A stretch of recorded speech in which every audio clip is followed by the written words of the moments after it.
नमस्कार, आप देख रहे हैं राष्ट्र प्रथम और मैं हूं आपके साथ हिमानी। नजर करते हैं स्पीड न्यूज पर।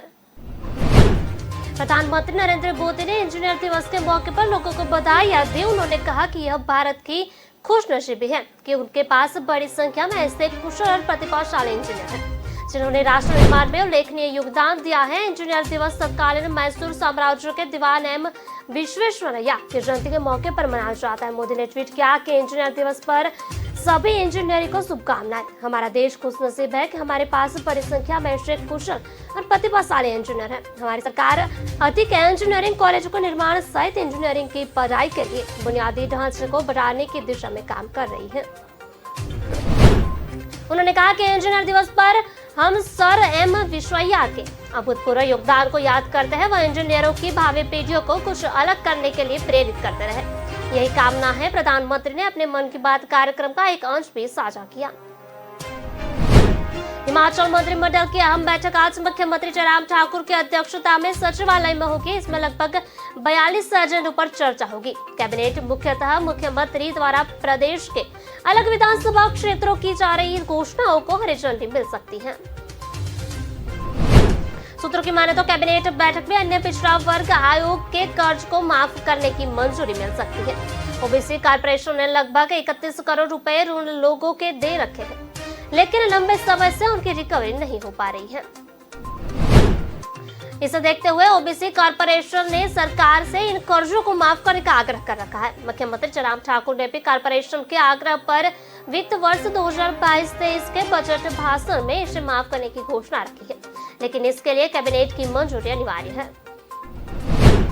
आज की कैबिनेट बैठक में प्रदेश भर में 70 से ज्यादा स्कूलों को अपग्रेड करने तथा 20 से ज्यादा पीएचसी व सीएचसी का दर्जा बढ़ाने को मंजूरी मिल सकती है। इसी तरह नए पटवार वृत्त खेलने, पीडब्ल्यूडी व जल शक्ति विभाग के नए सेक्शन ऑफिस खोलने, नए सब तहसील सब डिवीजन व डिवीजन खोलने को भी कैबिनेट की मंजूरी मिल सकती है। कैबिनेट में राज्य की आर्थिक स्थिति को लेकर भी चर्चा होगी, क्योंकि राज्य के 2.5 लाख कर्मचारी और 1,91,000 पेंशनर्स को संशोधित वेतनमान के हिसाब से एरियर दे है। राज्य सरकार इसी मकसद से 2,2500 करोड़ रुपए का नया कर्ज ले चुकी है। विश्व में भारत की बढ़ती प्रतिष्ठा के साथ भारतीय सेना दिन ब दिन खुद को अपग्रेड करने में लगी है। वह अपने आप को स्वचालित हथियारों से लैस कर रही है और समय समय पर अपने विरोधियों को अपने साहसी कारनामों से आगाह कर रही है। इसका ताजा उदाहरण दिया गया है। भारतीय सेना के कोर ऑफ इंजीनियर्स ने जिन्होंने चंद घंटों में ही लद्दाख सेक्टर में सिंधु नदी पर पुल का निर्माण कर दिया। इस ब्रिज को फ्लोटिंग ब्रिज कहा जाता है। इस पुल के निर्माण तक तकनीकी के किंग चीन की आंख भी फटी रह गई है। सिंधु नदी पर सेना द्वारा बनाए गए अस्थायी पुल को एक वीडियो की सामने आया है। वीडियो में दिख रहा है कि कई वाहन पुल के मार्ग को ले रहे हैं। एक एक कर वाहन नदी में चले जाते हैं और माल गिर जाता है। यह अस्थायी पुल एक तरह से स्वचालित है। पानी में गिराने के बाद यह अपने आप खुल जाता है। इसके बाद एक एक कर सभी को जोड़ा जा रहा है। देखते ही पुल पल भर में ही बनकर तैयार हो गया। उस पर सेना के वाहनों की आवाजाही भी शुरू हो गई है। इस पुल का वीडियो सोशल मीडिया पर वायरल हो रहा है। दिल्ली, गोवा, कर्नाटक, महाराष्ट्र, मध्य प्रदेश में तोड़जोड़ कर चुकी भाजपा पर आम आदमी पार्टी पंजाब के कैबिनेट एवं वित्त मंत्री हरपाल सिंह चीमा ने आरोप लगाए हैं। उनका कहना है कि भाजपा उनकी पार्टी के विधायकों को 25-25 करोड़ रुपए में खरीदने का प्रयास कर रही है। चीमा के मुताबिक एक सप्ताह के अंदर आपके 10 विधायकों को 25-25 करोड़ रुपए की ऑफर दिए गए हैं। चीमा ने अपने इस दावे के पीछे उनके पास मौजूद रिकॉर्डिंग का हवाला दिया, लेकिन रिकॉर्डिंग में कॉलर की पहचान के सवाल पर उन्होंने इसे जांच का विषय बताकर टाल दिया। पंजाब में भारतीय जनता पार्टी का जनाधार बहुमत के आंकड़े के कोसों दूर है। जहां आप पंजाब में पूर्ण बहुमत के साथ सत्ता पर काबिज है, वहीं पर भाजपा के हिस्से में केवल 2 सीट आई है। यदि आम आदमी पार्टी के 10 विधायकों को भाजपा का अपने साथ मिला लेती है तो बहुमत का आंकड़ा 52 काफी दूर है। महाराष्ट्र में भाजपा के पास सत्ता परिवर्तन के लिए एकनाथ शिंदे जैसा चेहरा था, जिस कारण शिवसेना की सरकार गिरी। लेकिन पंजाब में भाजपा के पास फिलहाल ऐसा कोई चेहरा नहीं है जिसके साथ आने से बहुमत के आंकड़े को छुआ जा सके। पंजाब में आम आदमी पार्टी के एमएलए की खरीद फरोख्त को लेकर पुलिस ने एफआईआर दर्ज कर ली है। पंजाब पुलिस के प्रवक्ता ने कहा कि राज्य के कुछ विधायकों ने शिकायत के बाद पुलिस थाना स्टेट क्राइम मोहाली के प्रिवेंशन ऑफ करप्शन एक्ट 1981 के सेक्शन 8 आईपीसी की धारा 171 बी के तहत एफआईआर दर्ज कर दी गई है। स्टैंडर्ड गाइडलाइंस के अनुसार जांच विजिलेंस ब्यूरो को सौंप दी गई है। इसमें अहम बात यह है कि आपने बीजेपी पर आरोप लगाया था, लेकिन केस अज्ञात पर दर्ज हुआ है। इधर अरविंद केजरीवाल ने 18 सितंबर को सभी विधायकों को दिल्ली तलब कर लिया है। सीएम भगवंत मान भी उसी दिन जर्मनी के वापस लौटेंगे। झारखंड में सोरेन सरकार ने स्थानीयता के लिए 1932 के खातियान को आधार बनाने का फैसला ले लिया है। इसके साथ ही ओबीसी को झारखंड में 27% आरक्षण देने के फैसले पर भी मुहर गई है। आज हुई कैबिनेट की बैठक में मुख्यमंत्री हेमंत सोरेन प्रस्ताव को स्वीकृति प्रदान करेंगे। इस संबंध में कैबिनेट सेक्रेटरी वंदना दादोल ने बताया कि झारखंड की स्थानीयता और निवासी की परिभाषा और पहचान के लिए 1932 के खातियान को आधार बनाया जाएगा। साथ ही में सामाजिक, सांस्कृतिक एवं अन्य लाभों को स्थानीय व्यक्तियों तक विस्तारित करने के लिए विधेयक 2022 के गठन के संबंध में जो मुख्य प्रावधान है, यही नहीं जो भूमिका होंगे या जिनके पास खातियान नहीं होगा, इनसे मामलों में ग्राम सभा द्वारा पहचान किया जाएगा। इस विधेयक को राज्य सरकार विधानसभा में भेजेगी और उस पर अप्रूवल लेने के बाद उसे केंद्र सरकार की 9वीं अनुसूची के शामिल कर लिया जाएगी। राज्य सरकार अनुरोध करेगी, इसके लिए नया विधेयक लाया जाएगा। वहीं राज्य सरकार ने पिछड़े वर्ग अनुसूचित जाति को 12%, अनुसूचित जनजाति 28%, अत्यंत पिछड़ा वर्ग अनुसूचित 2 में आने वाले को 15%, पिछड़ा वर्ग अनुसूचित 2 में आने वाली ओबीसी को 12% आरक्षण और आर्थिक रूप से कमजोर वर्ग को 10% आरक्षण का प्रस्ताव कैबिनेट में दिया गया। इस विधेयक का नाम झारखंड पदों एवं सेवाओं की नियुक्ति में आरक्षण अधिनियम 2001 यथा संबोधित में तथा संशोधन हेतु 2022 विधेयक रखा गया है। इससे भी पहले विधानसभा से पारित कराकर केंद्र सरकार से 9वीं अनुसूची में शामिल करने का अनुरोध किया जाएगा। प्रधानमंत्री नरेंद्र मोदी पर चुटकी लेते हुए ऑल इंडिया मजलिस ए इत्तेहाद उल मुस्लिमीन प्रमुख असदुद्दीन ओवैसी ने बुधवार को कहा कि गंभीर मुद्दों से बचने के मामले में वह चीते से भी तेज है। राजस्थान के 2 दिवसीय दौरे पर आए ओवैसी ने ज्ञानवापी मामले में अदालती फैसले को पूजा स्थल अधिनियम 1991 के खिलाफ करार करते हुए कहा कि यह भविष्य में बहुत से ऐसे मामलों को खोल देगा। इसके साथ ही उन्होंने मदरसों का सर्वेक्षण करके उत्तर प्रदेश में सरकार के कदम की भी आलोचना की।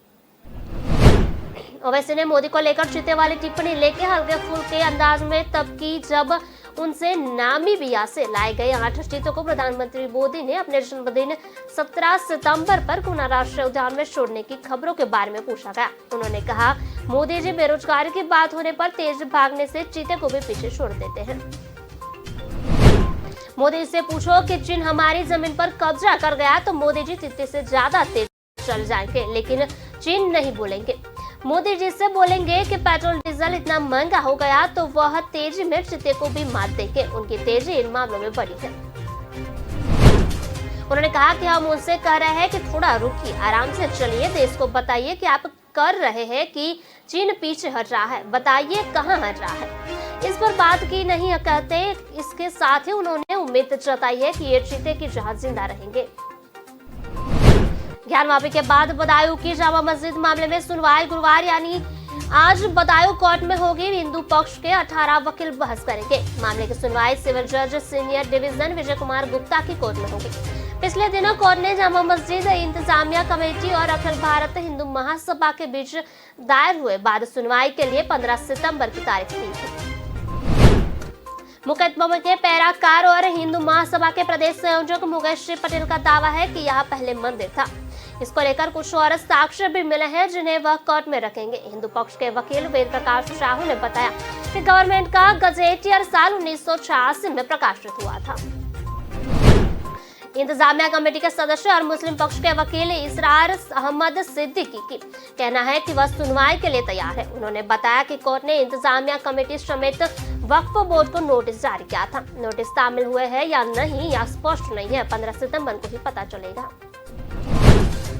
अगर नोटिस तामील की प्रक्रिया हो गई होगी तो वो साक्ष्यों के साथ अपना पक्ष रखेंगे।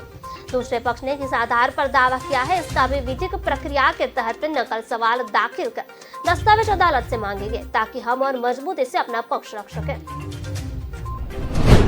इसरार ने कहा, जामा मस्जिद संपे लगभग 840 साल पुरानी है। मस्जिद का निर्माण समुद्दीन अल्तमश ने करवाया था। कोई भी ऐसा गजेटियर नहीं है जिसमें यह मेंशन हो कि यहाँ मंदिर था। यह मुस्लिम पक्ष की इबादत गाह है, यहाँ मंदिर का कोई अस्तित्व नहीं है।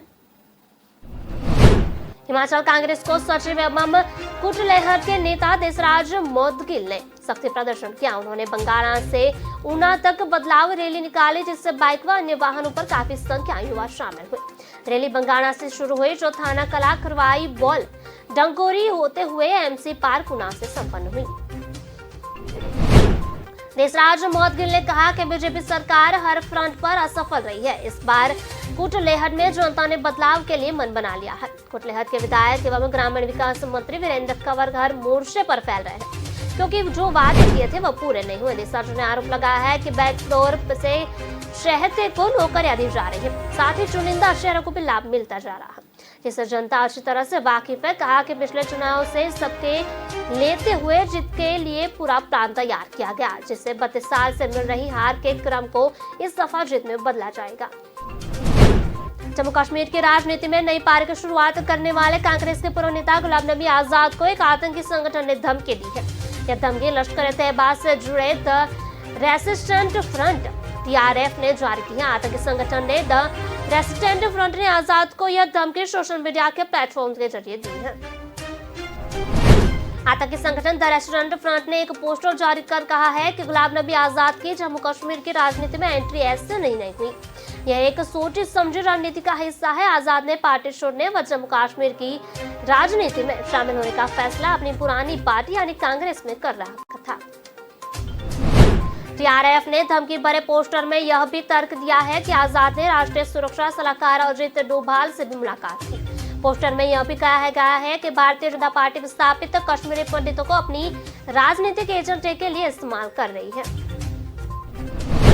संगठन ने कहा कि दिल्ली पर कुछ विदेशी संस्थाएं जम्मू कश्मीर में हालात सामान्य दिखाने का दबाव बना रहे हैं। ऐसे में यहाँ विधानसभा के चुनाव करवाना जम्मू कश्मीर में सब कुछ ठीक है का बेहतर विकल्प है। इस पर अमली जामा पहचानने लिए गुलाम नबी आजाद को प्लान बी के तहत यहाँ भेजा गया है। देश में बड़ी महंगाई को लेकर कांग्रेस ने केंद्र पर हमला बोला है। कांग्रेस ने कहा 70 महीनों से थोक मूल्य आधारित महंगाई 2 अंकों को ही दी गई है। इस महंगाई को लेकर सरकार ने चुप्पी साध रखी है। इसे तोड़ने के लिए कांग्रेस ने भारत जोड़ो यात्रा की शुरुआत की। कांग्रेस का जनरल सेक्रेटरी जयराम रमेश ने ट्वीट किया और कहा कि मोदी सरकार कमर तोड़ महंगाई पर चुप क्यों है। इसी चुप्पी को तुड़वाने के लिए भारत जोड़ो यात्रा शुरू की गई है। इस ट्वीट के साथ उन्होंने एक रिपोर्ट साझा किया है। इसके अनुसार थोक महंगाई लगातार 70वें महीने दहाई अंक पर बरकरार है। जम्मू कश्मीर के श्रीनगर में नेगाम इलाके में सुरक्षा कर्मियों और आतंकियों के बीच मुठभेड़ चल रही है। इसमें सुरक्षा बलों ने अब तक 2 आतंकियों को मार गिराया है। दोनों की पहचान पुलवामा में एजाज रसूल नजर और शाहिद अहमद के रूप में हुई है। यह आतंकी संगठन अंसार गजवत उल हिंद से जुड़ते हुए हैं। दोनों ही आतंकी 2 सितंबर को पुलवामा में बंगाल के मजदूर मुनीर उल इस्लाम की हत्या में शामिल थे। जम्मू कश्मीर पुलिस ने बताया कि इलाके में कुछ आतंकियों के छिपे होने की खबर मिली थी। इसके बाद पुलिस और जवानों ने यहां संयुक्त ऑपरेशन शुरू किया। इसके बाद एनकाउंटर में दोनों आतंकी मारे गए। पुलिस और सेना ने लोगों से उनका साथ देने की बात कही। सेना ने कहा कि जब तक इलाकों की पूरी तरह से छानबीन न हो जाए तब तक लोग अपने घरों में बाहर न निकले। जम्मू कश्मीर को शोपियां में 12 सितंबर को हैप सिरमल इलाके में सुरक्षा बलों और आतंकियों के बीच एनकाउंटर हुआ।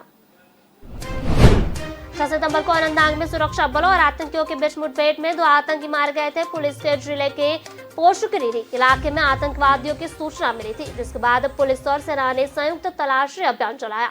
इस दौरान आतंकियों ने गोलीबारी शुरू कर दी। जवाबी कार्रवाई में 2 आतंकियों को सुरक्षा बलों में मार गिराया। गोवा में कांग्रेस को बड़ा झटका लगा है। कांग्रेस के 11 में से 8 विधायक पाला बदलकर भाजपा में शामिल हो गए।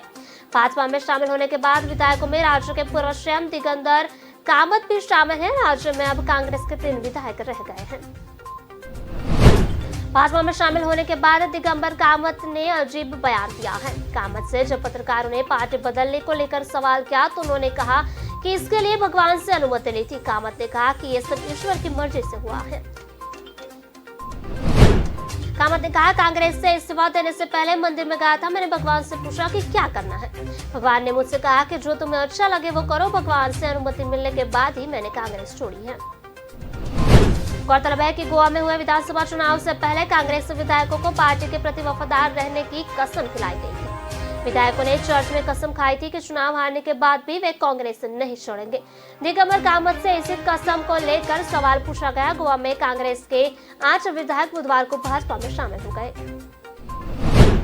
बंगाल की खाड़ी में उठे चक्रवात और अरब खाड़ी की तरफ से चल रही सर्द हवाओं की वजह से मानसून एक्टिवेट हुआ है। यही कारण है कि आखिरी पड़ाव में जमकर बारिश हो रही है। मौसम विभाग के मुताबिक आज यानी गुरुवार से 3 दिन तक यूपी, उत्तराखंड, राजस्थान व हिमाचल में भारी बारिश होगी। मौसम आईएमडी के मुताबिक 15 सितंबर को उत्तर प्रदेश, उत्तराखंड, बिहार, मध्य प्रदेश, झारखंड, छत्तीसगढ़, राजस्थान व गुजरात, महाराष्ट्र व गोवा में गरम चमक के साथ तेज बारिश हो सकती है। दिल्ली के आसपास के क्षेत्रों की बात करें तो यहाँ सुबह से बादल छाए हुए हैं। कई स्थानों पर तेज हवा के साथ बारिश हो सकती है। यूपी में मानसून की जोरदार वापसी हो गई है। लखनऊ, कानपुर समेत कई जिलों में रात से ही बारिश शुरू हो गई है। मौसम विभाग ने आज यानी गुरुवार को प्रदेश के 42 जिलों में झमाझम बारिश का अलर्ट जारी किया है। दिल्ली, एनसीआर में बारिश के बाद मौसम बदला गया है। मौसम विभाग के पूर्वानुमान से भी गुरुवार को भी दिन भर बादल छाए रहेंगे। गर्जन वाले बादल बनाने और ज्यादातर जगहों पर हल्की से मध्यम स्तर की वर्षा होने के आसार है। 30 से 40 किलोमीटर प्रति घंटे की गति से तेज झोंकेदार हवा भी चलेगी। अधिकतम एवं न्यूनतम तापमान और गिरकर क्रमशः 30 और 25 डिग्री सेल्सियस रह सकता है। आईएमडी के मुताबिक शुक्रवार तक कमोबेश ऐसा ही मौसम बनाए रखेगा। केंद्रीय मंत्रिमंडल की बैठक में बुधवार को गौंड, भारिया जैसे जातियों को लेकर बड़ा फैसला लिया गया है। कैबिनेट ने 5 राज्यों छत्तीसगढ़, हिमाचल प्रदेश, कर्नाटक, तमिलनाडु और उत्तर प्रदेश के करीब 15 जनजातीय समुदाय को अनुसूचित जनजाति में शामिल करने के प्रस्ताव को मंजूरी दी। केंद्रीय मंत्री अर्जुन मुंडा ने यह जानकारी दी है। इस फैसले के बाद देश में अनुसूचित जनजातियों की संख्या 705 से बढ़कर 720 हो गई है। 2011 की जनगणना के अनुसार देश में एसटी की जनसंख्या 10 करोड़ है, जो देश की कुल आबादी का 8% है। मीटिंग के दौरान यूपी के रविदास नगर का नाम बदलकर भदोही कर दिया गया। गौंड जाति की 5 उपजातियों दूरिया को भी अनुसूचित जनजाति में शामिल किया गया है। सरकार ने मार्च में इस मुद्दे से जुड़े विधेयकों को लोकसभा में पेश किया था, जिसमें उत्तर प्रदेश की गौंड, दूरिया, नायक, ओझा, पठारी और राजगौंड जातियों को अनुसूचित जनजातियों का दर्जा दिए जाने का प्रस्ताव ध्वनिमत से पारित कर दिया गया था। हालांकि तब राज्यसभा में बिल पास नहीं हो सका है। इस समय केंद्रीय मंत्रिमंडल में इसे पारित करने का फैसला लिया गया। शिवगिरी मठ में गांधी ने कहा कि वहां स्वामियों से मुलाकात की और कांग्रेस पार्टी ने 3,570 किलोमीटर और 150 दिन लंबे पैदल मार्च के केरल चरण के चौथे दिन की शुरुआत करने से पहले संत सुधारक को प्रार्थना की, जो तमिलनाडु में कन्याकुमारी से शुरू हुआ और समाप्त होगा जम्मू और कश्मीर में। फेसबुक पर अपनी यात्रा की तस्वीरें साझा करते हुए उन्होंने कहा कि महान आध्यात्मिक नेता, दार्शनिक और समाज सुधारक नारायण गुरु की समाधि पर मैंने सम्मान की पेशकश करने के लिए शिवगिरी मठ और दौरा किया। नारायण गुरु ने लोगों के उत्थान के लिए अथक प्रयास किया और महात्मा गांधी सहित हमारे स्वतंत्रता आंदोलन के नेताओं पर उनका बहुत प्रभाव था।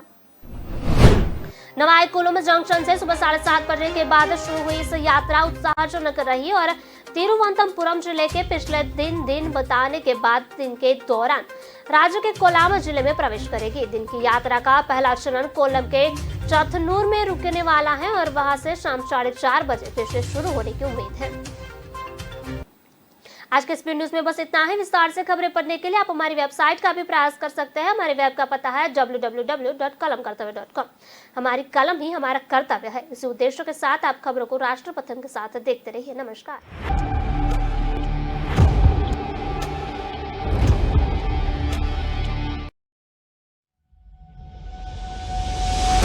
लहरों से डरकर नौका पार नहीं होती, कोशिश करने वालों की कभी हार नहीं होती। नन्ही चींटी जब दाना लेकर चलती है, चढ़ती दीवारों पर 100 बार फिसलती है।